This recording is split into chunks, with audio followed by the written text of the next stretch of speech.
Hivyo ndivyo ambavyo tunafunga mwaka 2025. Nimepata fursa ya kufanya kazi na kampuni kubwa hapa nchini Tanzania, kampuni ya nishati ya gesi, nishati safi ya kupikia, si nyingine ni Oris Gas.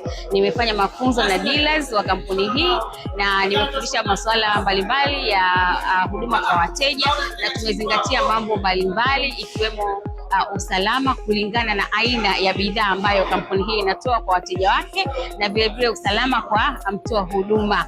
Mafunzo ya customer care, huduma kwa wateja, nimetoa kwa Ismail LPG Zanzibar ambaye ni super dealer wa Oris Gas visiwani Zanzibar. Na hii itaifanya Oris Gas iendelee kuongoza sokoni. Inaongoza kwa zaidi ya 48% upande wa Tanzania bara, na inaongoza kwa zaidi ya 87% kwa upande wa Zanzibar.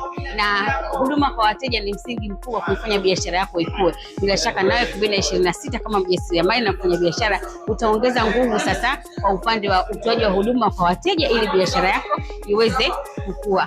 Heri ya mwaka 2026. Happy New Year!